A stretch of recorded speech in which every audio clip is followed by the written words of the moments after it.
नमस्ते दोस्तों, स्वागत है आपका हमारे YouTube चैनल विट्ठल भक्ति वाणी पर। यहाँ हम लेकर आते हैं महाराष्ट्र की महान संत परंपरा की पवित्र और प्रेरणादायक कथाएं। हमारा उद्देश्य है कि इन पावन परंपराओं और कथाओं की दिव्य खुशबू उन तक भी पहुँचे जो अब तक इनसे अनजान है। तो आइए आज की कथा में जानते हैं संत तुकाराम महाराज की जीवन गाथा। महाराष्ट्र की पवित्र धरती पर एक ऐसा नाम है जो आज भी हर भक्त के हृदय में गूंजता है।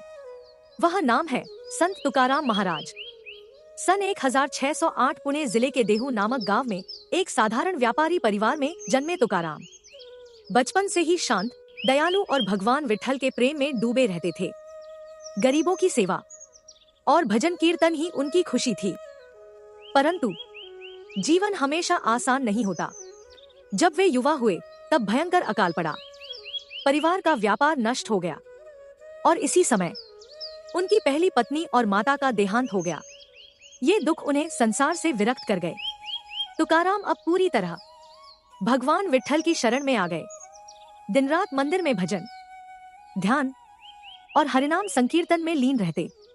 अपने भाव, अपनी भक्ति उन्होंने अभंग के रूप में लिखना शुरू किया। उनके शब्द इतने मधुर और सच्चे थे कि गांव गांव लोग उन्हें गाने लगे। जात पात का विरोध और प्रेम समानता का संदेश, यही बन गया उनका धर्म। लेकिन हर युग में सच्चे भक्तों की परीक्षा होती है।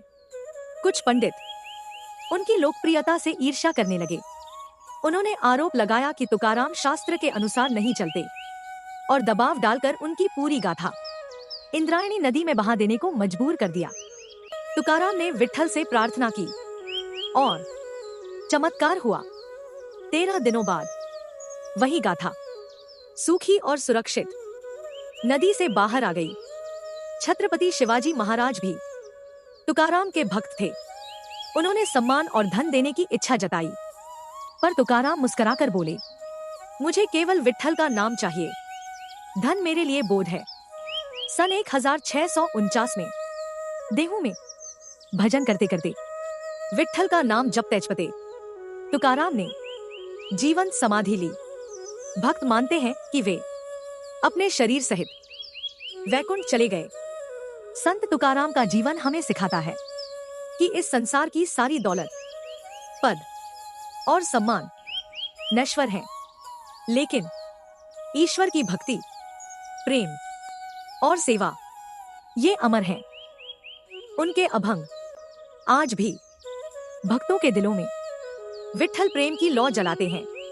तो यह थी संत तुकाराम महाराज की प्रेरणादायी जीवन गाथा। अब से हम आपको लेकर चलेंगे उनके दिव्य अभंगों की दुनिया में, जहां हम एक एक अभंग को सुनाएंगे और उसका भावार्थ आपको समझाएंगे। तो जुड़े रहिए विट्ठल भक्ति चैनल के साथ और पाते रहिए विट्ठल प्रेम और भक्ति से जुड़ी नई नई झलकियां। जय हरि विट्ठल।